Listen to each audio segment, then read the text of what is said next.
Toi, Hugo, tu as enquêté sur plusieurs dossiers d'inceste où des mères portent plainte parce qu'elles croient leurs enfants et qu'elles veulent les protéger, mais les institutions ne les aident pas.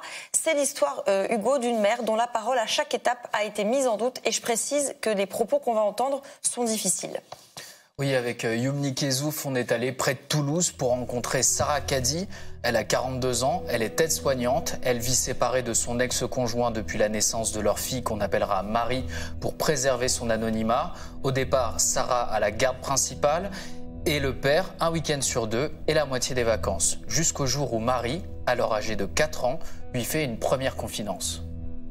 Nous étions toutes les deux avec Marie et du coup, un jour, elle me dit « Maman, papa me touche le zizi ». M'embrasse sur la bouche. Donc quand elle m'a dit ça, je l'ai reprise, j'ai été choquée quand même. J'ai voulu reformuler pour dire comment ça papa te touche le zizi. Oui, et elle a mimé. Du coup, je lui dis mais chérie, il te savonne, te lave, c'est normal, il faut laver cette partie. Et après elle m'a répondu non maman, ce n'est pas pour laver, c'est pour jouer. C'est quoi votre réaction à ce moment-là? J'aurais jamais voulu entendre cela, quoi.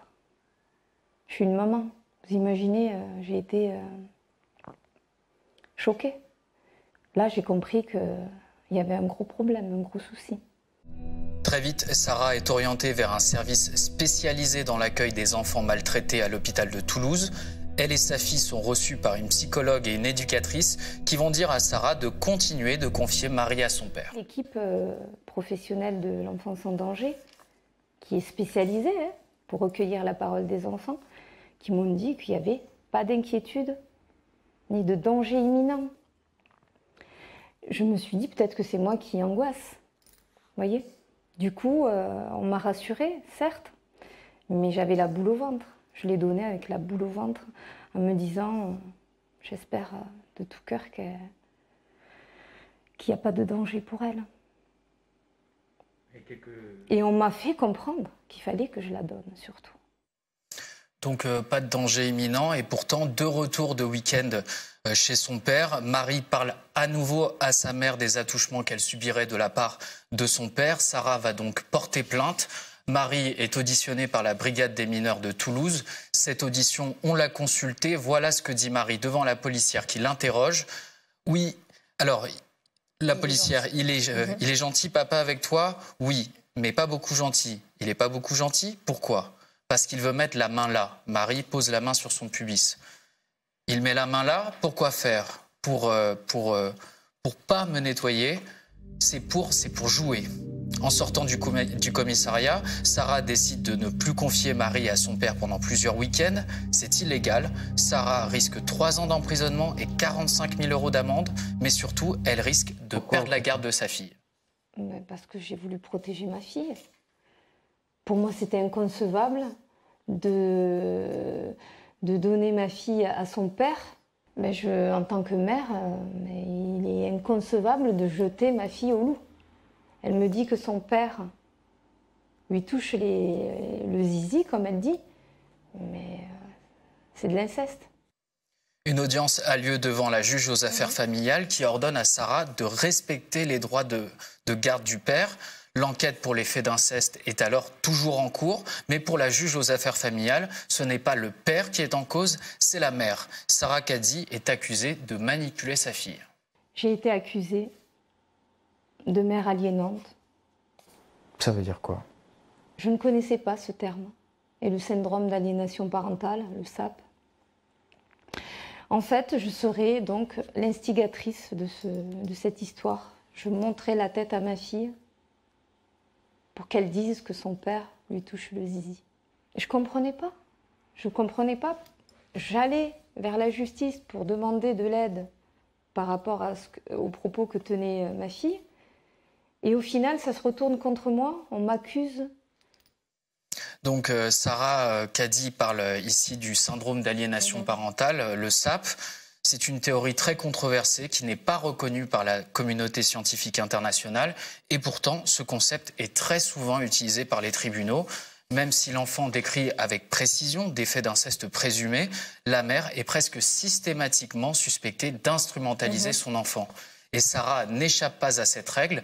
Dans sa décision, la juge aux affaires familiales écrit « La suspicion d'attouchement est généralement utilisée pour évincer le père de tout droit sur l'enfant commun. » Et pourtant, Hugo, l'expertise psychologique de la famille, et notamment celle du père, demandée par la même juge, est inquiétante. Oui, cette expertise, on l'a lu. La psychologue parle de comportements qu'on peut qualifier de passage à l'acte incestuel de la part du père sur Marie.